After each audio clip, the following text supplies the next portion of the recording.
हर्षी कासनिया इन बच्चों को 1100 रुपये से पुरस्कृत करते हैं। इनका हम आभार और अभिनंदन व्यक्त करते हैं।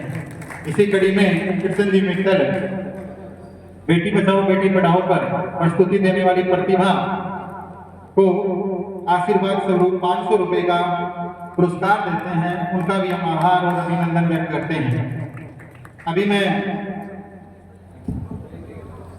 रवि शर्मा सर को मंच पर आमंत्रित करूंगा कि वो हमारे बच्चों को आशीर्वाद स्वरूप 2 शब्द कहें।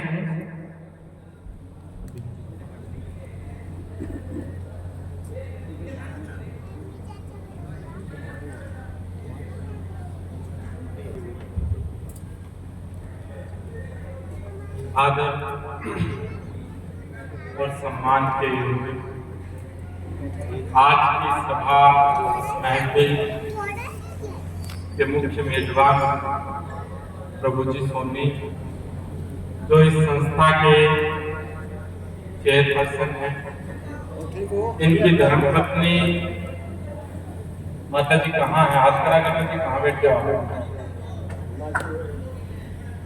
उनकी धर्मपत्नी जो मोहन जी की माता है, मोहन जी जो एमडी हैं इस संस्था के, प्रताप जी ढोकिया जो शाहपुरिया सीनियर सेकेंडरी स्कूल के प्रिंसिपल, भरत सिंह जी कासनिया जिनकी अपनी संस्था है, संस्था को चेयर करते हैं, DL public school Chopta, Krishna ji Mittal जो हमारे अध्यापक साथी हैं, हमारे गांव के प्रथम नागरिक प्रतिनिधि श्रीमान ओम प्रकाश जी, सरपंच प्रतिनिधि, उताना गांव के सरपंच श्री विनोद जी बांगड़वा, शक्कर मंदोरी के सरपंच कहाँ बैठे हैं क्या? शक्कर मंदोरी के सरपंच सुरेंद्र सिंह सहारण, रायपुरिया के सरपंच मनोज जी, अजयपाल सर, इस संस्था के इस कार्यक्रम को देखने के लिए आए हुए तमाम अभिभावक साथियों, मेरी माताओं, बहनों, बुजुर्गों, युवाओं, प्यारे प्यारे बच्चों, पत्रकार साथियों, छायाकार बंधुओं, इससे पहले कि मैं अपनी बात शुरू करूं, मैं आप लोगों से एक बात पूछना चाहता हूं और आप हाथ खड़ा करके जितने हाथ खड़े होंगे मैं उस बात का उत्तर हाँ में मांगता हूं। मैं आपसे ये पूछना चाहता हूं कि इस विद्यालय के स्टाफ ने, इस संस्था के अध्यापकों ने और यहाँ के बच्चों ने जो परिश्रम किया वो आपको अच्छा लगा कि नहीं? बहुत अच्छा। मुझे इस बात का जवाब पता था आपको अच्छा लगा, और मैंने आपसे इसलिए पूछा क्योंकि मैं रह नहीं पाया, मुझे बहुत अच्छा लगा। इन्होंने बहुत अच्छा कार्य किया। यहाँ इस कार्यक्रम के आयोजकों के लिए मैं इस बात की बधाई देना चाहता हूँ कि उन्होंने इतना सुंदर कार्यक्रम तो किया है, परंतु दिन आज का चुना। ये दिन कोई आम दिन नहीं है। 23 मार्च का दिन भारत के इतिहास में और भारत के नहीं दुनिया के इतिहास में खास है। हमें आजादी मिली, ये बहुत बड़ी चीज है, परंतु उतनी बड़ी चीज नहीं जितना और संदेश इस दिन में छिपा है कि कुछ भी गलत हो, कुछ भी बुरा हो तो चिंता करने की जरूरत नहीं। अपने आप को डाल दो उस आग में, झोंक दो अपने आप को, और इस बात में चिंता ना करो कि क्या हो। ये संदेश हमें देते। वो नौजवान पागल थोड़ी थे जो बार बार आपने देखा फंदा पकड़ पकड़ के गले में डाल रहे थे, पागल नहीं। उनका यह पक्का विश्वास था कि जब कभी भी इंसान को सीखने की जरूरत पड़ेगी, जब कभी भी आने वाली नस्लें कमजोर पड़ने लगेगी, तो हमारी ये तस्वीरें उनको रास्ता दिखाएंगी और उनको कमजोर पड़ने लगेगी। कर रहे हैं, हमें बहुत अच्छा लग रहा है, हमें देखना अच्छा लग रहा है, हम अपने बच्चों में देख रहे हैं। लेकिन ये माताएं हमारी यहाँ बैठी हैं, इनसे यदि पूछ लिया जाए कि भगत सिंह ठीक थे कि नहीं थे, सब कहते हैं कि भगत सिंह बहुत थे। तो किसी माता से ये पूछ ले कि आपका बेटा भगत सिंह बन जाए तो माताएं बोलेगी खूब सास लागते। हम अच्छाई चाहते हैं, पर हम अच्छाई के लिए कुर्बानी देना नहीं चाहते। हमने यह दिखाया, भगत सिंह ने देश को आजाद कराया, कोई डाउट नहीं, कोई संदेह नहीं। पर भगत सिंह ने जब देश आजाद करवाया 1947 में, जब हमारा देश आजाद हुआ, तो आजादी के बाद में भगत सिंह ने एक मैसेज हम लोगों को दिया कि मैं देके जा रहा हूं, ये मेरी धरोहर आप लोगों के पास है, हिंदुस्तान के निवासियों, तुम इसकी रक्षा करना, तुम इसकी हिफाजत करना, मैं तुम्हारे भरोसे ये चीज सोच करके जा रहा हूं। और हमने हिफाजत की।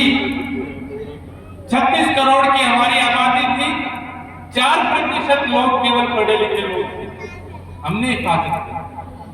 आज हमारे देश में 70% के लगभग साक्षर लोग हैं, पढ़े लिखे लोग हैं।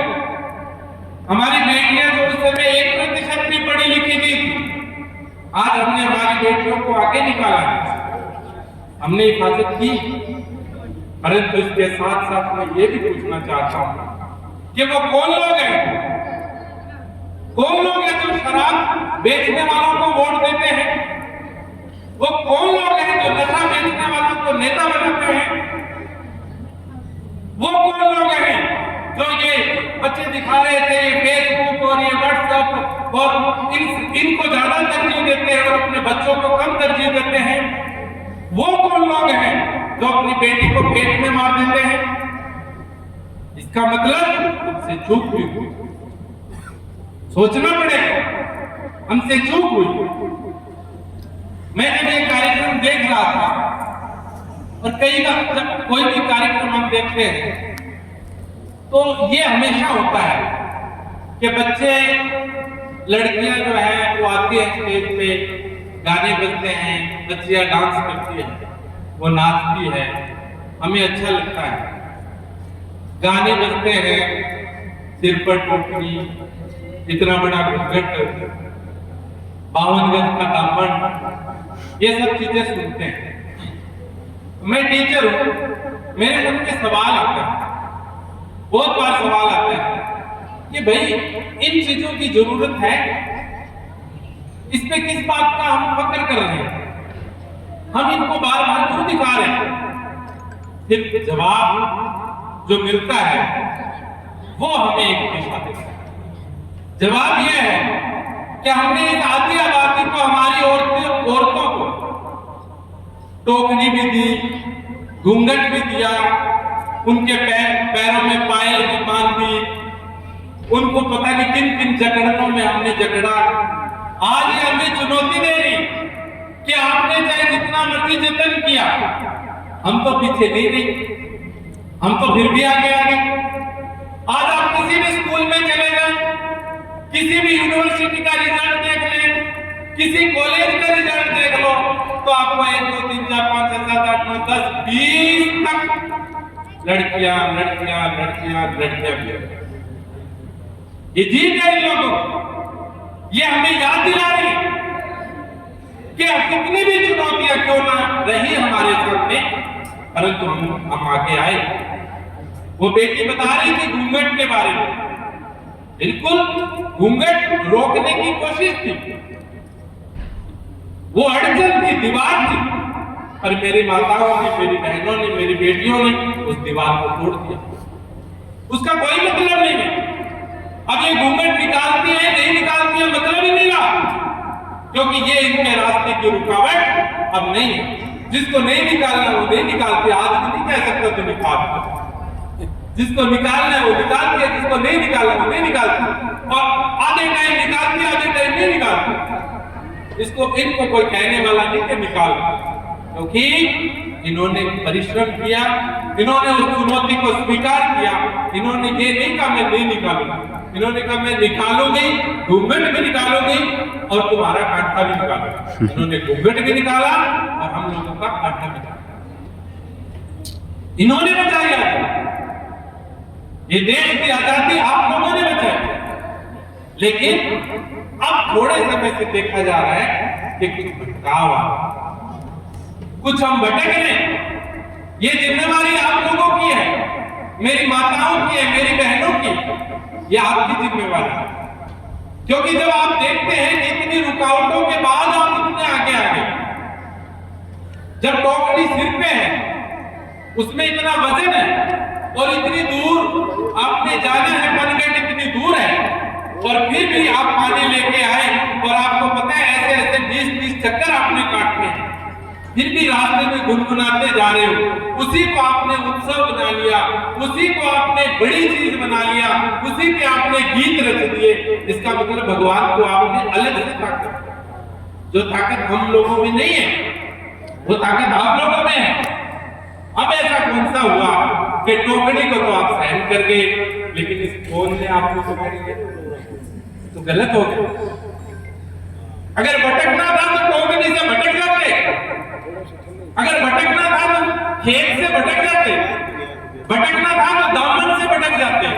अब पैंट भी पहनती हो और फोन में पकड़ भी लिया है, तो गड़बड़ है।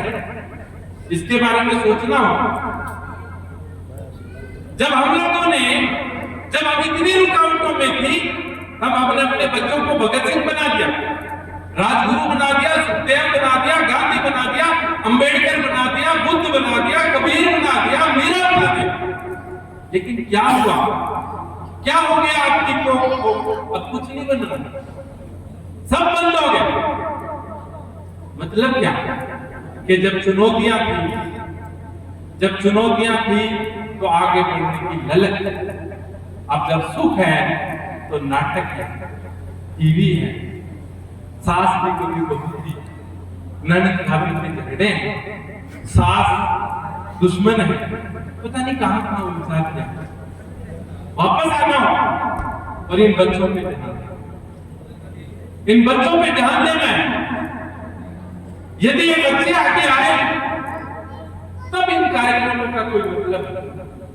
ये बेटियां जो कर रही थी, ये लड़के जो कर रहे थे, अगर ये नशे की गिरफ्त में बच्चा किसी का आ गया, उसका क्या फोन देखते, मतलब क्या रह गया?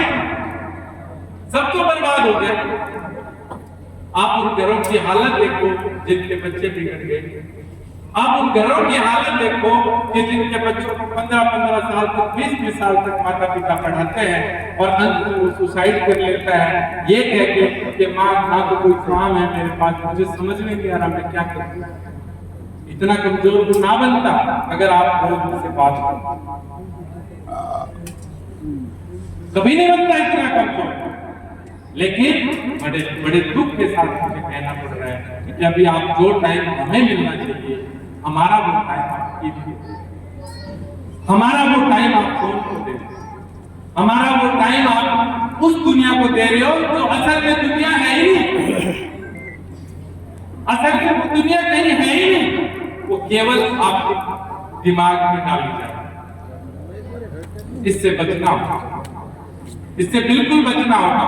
ये अध्यापक कोशिश कर रहे हैं और ये करते रहे क्योंकि इनका हौसला इतना बड़ा है, ये करते रहे, लेकिन इनके कदम से कदम मिला करके मेरी माताओं को चलना है।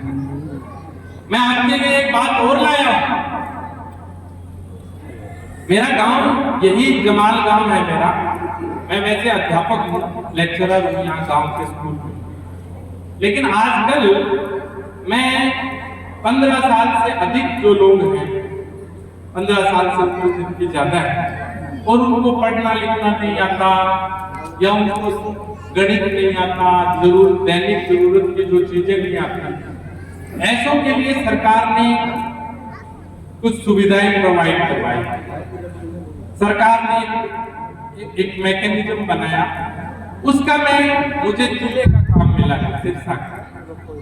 मेरा काम यह है कि जो नहीं पढ़ा लिखा, या जो इस मुख्य धारा में नहीं है, मैं उनको उनके घर में वो सुविधा प्रदान करूं जिससे वो पढ़ लिखे। आप में से जो भी पढ़ा लिखा नहीं है या जो कम पढ़ा लिखा